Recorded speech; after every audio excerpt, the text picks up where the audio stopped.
Hello, everyone, and welcome back to English Podcasters, your safe space for learning easy English through real stories and heart-to-heart conversations. I'm Maya. If you are listening to this right now, maybe you're in your kitchen cooking a meal, or perhaps you're on a long, tiring bus ride home after a busy day. I want you to stop for just a second and take a small, deep breath. Just by pressing play and choosing to spend this time with us, you are already taking a brave step forward for your English journey. Even listening quietly is a form of practice that counts toward your future and your confidence. Hi everyone, I'm Leo, and I am so happy to be here talking and learning with you today. Maya, I have to be honest with you. This morning, I was sitting by my window with my coffee, and I started thinking about my life. I looked at an old photo of myself from 10 years ago, and I realized how many dreams I had back then. But when I try to talk about those dreams in English, I often stop in the middle of a sentence. My brain freezes because I'm not sure if I should say, I want, I would like, or I wish. Oh, Leo, that is such a real feeling. Many English learners feel that same quiet pain. They have big, beautiful dreams in their hearts, but the grammar feels like a wall between their heart and their mouth. They are afraid that if they use the wrong word, they might sound too direct, too formal, or even a little bit strange. Exactly. I don't want to sound like a robot, and I definitely don't want to sound rude when I'm just trying to share a hope or a plan. That is why today's episode is so special. We are talking about sharing your life dreams and mastering the difference between wish and would like. We want to help you move away from textbook English and start using life English, the kind that helps you connect with others and show who you really are. Before we dive into our magic words for today, we have a small friendly request. If this podcast helps you feel even a little more understood or confident, please subscribe to English Podcasters and click the like button. It really helps our family of learners grow, and it tells us that you want more lessons that help you speak from the heart. So, Maya, let's start with the most common word we hear, want. It seems so simple, but you mentioned it can be dangerous? Yes, Leo. Want is very direct. It simply expresses a desire for something right now. You use it when you say what you need or plan to have, like, I want coffee, or I want to learn English. But in life English, using want can sometimes sound too strong, almost like you are giving an order. Imagine you go to a restaurant and say to the waiter, I want coffee. It is grammatically correct, but it can sound a little bit rude in some situations. I see. It's like a strong push. So what should we use instead if we want to be polite? That is where our second expression comes in, would like. This phrase is basically a polite, softer version of want. Native speakers use it most of the time to sound natural. Instead of, I want a sandwich, you say, I would like a sandwich, or even more naturally, I'd like. I'd like. That sounds much smoother. Is it only for food? Not at all. You can use it for your plans too. For example, I'd like to visit Japan next year. It shows a possible plan, something that you desire, but you are being respectful about it. Okay, so want is direct, and would like is polite. But what about today's big star, wish? How is that different? Wish is the word of the soul, Leo. It is different because it is not usually about real things you can get easily. Instead, we use wish for things that are difficult, impossible, or unreal. It expresses something imaginary or unlikely. For example, if I say, I wish I could fly, I am talking about a dream that isn't real. Ah, so wish is for the parallel universe in our heads. Exactly. And here is where it gets interesting for our learners. After wish, the grammar often changes. We sometimes use the past tense even though we are talking about the present moment. For example, I wish I had more free time. Wait, Maya, if I say, I wish I had, am I talking about the past? No, and that is what confuses people. You are talking about now, but because the situation is unreal, meaning you don't actually have more free time, the English language moves the verb one step back to show that distance from reality. So if I say, I wish I knew how to cook, it means I don't know how to cook right now? Perfect. You're not just learning grammar. You're learning to express a feeling of, I want this to be different. I love that. It's like Wish allows us to be a little bit dramatic with our feelings. It does. Let's try a little role play for our listeners so they can hear these 3 words working together. Imagine we are at a travel agency and we are talking about our dream vacations. Leo, you be the customer. Okay. Hello, Maya.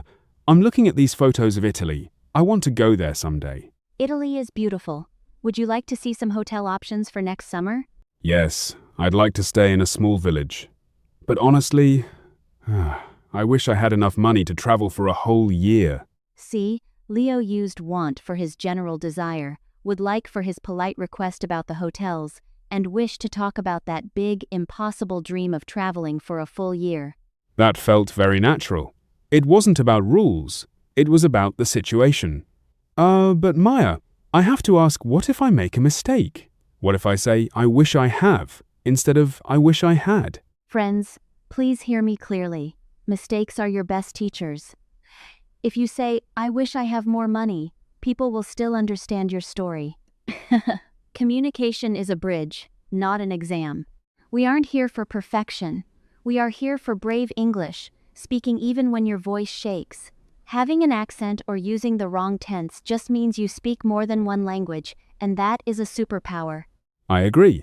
Instead of thinking, my English is bad, try saying, my English is improving every day. That small change in your mindset removes the heavy pressure. Exactly. Now, let's go a little deeper into wish, because it has another magic pattern. Sometimes we use wish plus would. Wish plus would? When do we use that? We use this when something is annoying us, and we want it to change in the future.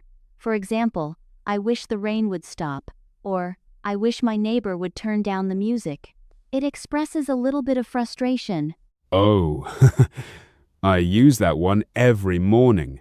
I wish my alarm would stop ringing. Exactly. It's a very relatable wish. And there is one more, wish plus could. We use this for abilities we don't have right now. Like I wish I could speak 10 languages, or I wish I could play the piano. I wish I could play the guitar. That is a real dream of mine.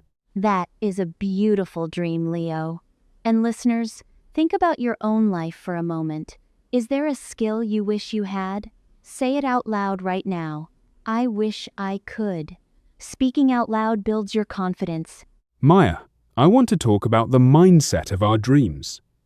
Sometimes when English feels like a heavy mountain, we stop dreaming. We think, I will never be fluent, so why try? I've been there, Leo, on those flat days when you feel slow and small. But remember, progress is not a straight line. Some days you feel strong, and some days you feel like sitting down and crying, and both are normal. But on your hardest days, don't run, just don't stop. Even if you only say one English sentence today, like, I'd like a cup of tea, that is a victory. Don't run, just don't stop. That is so powerful. It's like walking in the fog. You only see a few steps, but those steps still move you forward. Let's look at a common mistake learners make with wish. Some people say, I wish to have coffee in a cafe. Is that wrong? Technically, it is grammatically possible, but it sounds very formal and unnatural in everyday conversation. Native speakers almost never say that. If you are in a cafe, I'd like a coffee, is the king of sentences. So, keep wish for the heart and would like for the shop. Perfect summary. Now, let's talk about our friends who are listening and feeling tired today. Maybe they feel they started too late, or they aren't smart enough. Those thoughts are lies, aren't they? They are. Learning has no age, no deadline, and no finish line.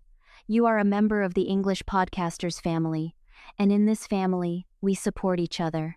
Every fluent speaker you hear today started with one simple sentence. Hello, my name is... No one started fluent. That makes me feel so much better. Maya, can we do one more role play? This time, let's talk about big life dreams like the ones Daniel has in our story from the lesson. I love that. Listeners, listen for how we use wish, want, and would like to tell a story. Maya, I've been working in this office for a long time, but sometimes I look at travel photos online and I think, I wish I could travel the world. That is a big dream, Leo. Do you want to quit your job and just go? Not yet. I have responsibilities. But I'd like to take a long vacation next year. Maybe to Japan. Japan would be amazing.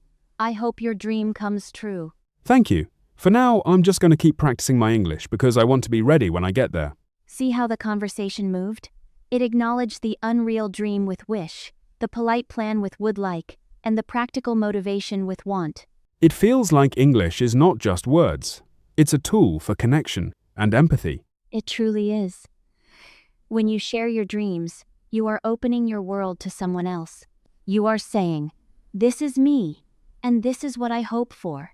And even if your grammar isn't perfect, your heart is clear. Maya, what is your wish for our listeners today? I wish every single person listening right now could feel how proud we are of them. I wish they would stop being so hard on themselves. I want them to know that their voice matters, even if it shakes. That is beautiful. And I'd like to add one thing. I'd like to see all of you continue your journey, one small word at a time.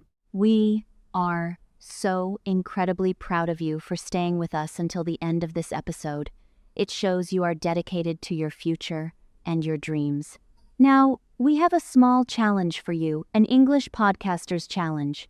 In the comments below, write 3 sentences.